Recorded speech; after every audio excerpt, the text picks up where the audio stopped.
The Factor Uncensored. Khadijah Michelle Brown is accused of shooting her husband, Jeremy Brown, to death. This happened in Mississippi Saturday morning over the weekend. Now, according to investigators, they got into an argument about him not cooking for the kids before he had to go to work, among other things. That argument turned physical and ended with the fatal shooting, which played out on a Facebook Live stream. I ain't really trying to argue at all. I'm just trying to do my... No, you want to go tell your family about this, about that. You want to do this. I'm trying to leave from over here in peace, man. I ain't trying to argue at all. Man, not wonder why the kids.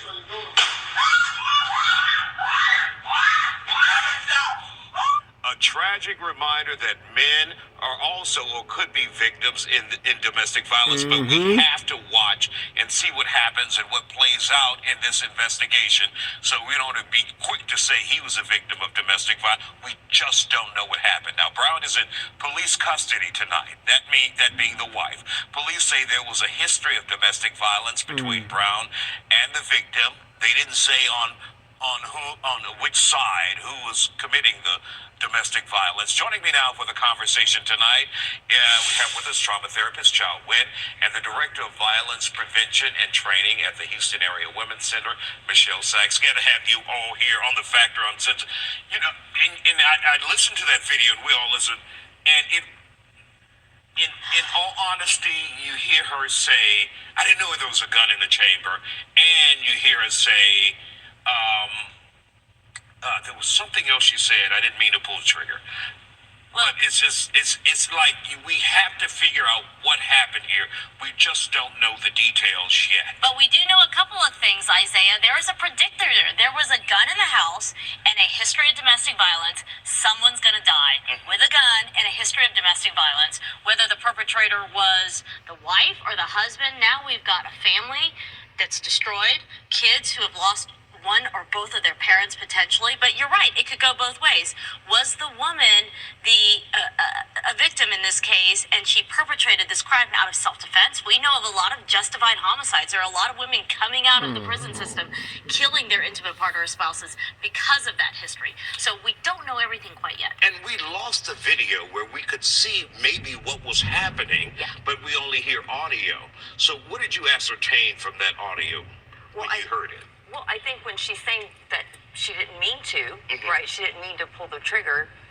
I think it's stating that she had it, right? That she had the gun. But, you know, as Chow was saying, what we know now is that if there's a firearm in the house and there's domestic violence going on, it can be up to like 500 times as likely that, like she said, someone's going to die. There is going to be a homicide. And it's typically the victim. And when you guys, they throw in social media, and they're on display for the whole world to see, and they know this. So you get more attitude, you get more violence with people because they know people are watching. Yeah, they're putting the person front and center and saying, look at what's happening. The kids are here. The whole world's watching. The internet, my friends, my family members. Now you're more prone to seeing and witnessing the violence. So it's not just within the family unit that domestic violence is happening. Now people are exposed. People are terrorized watching this video. And how sad that these kids have lost their parents. We don't know, but we do know a lot about domestic violence. And I think few would dispute that domestic violence is typically crimes committed by men against women. What makes this unusual is the wife pulled the trigger. So how do you help these children recover from this, Michelle? This is a tough road that they have to take. Yeah. No, it's definitely going to take a lot of counseling, a lot of therapy, and a lot of support. You know, again, we don't know what the situation is. They've lost one parent. The other one's, you know, been arrested.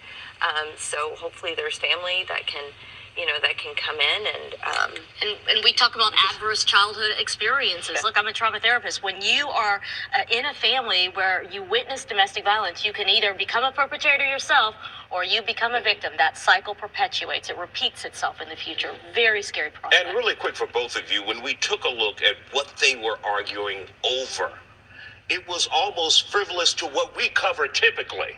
You know, there is some violence, there's something ugly going on in the family where one family member pulls a trigger on another.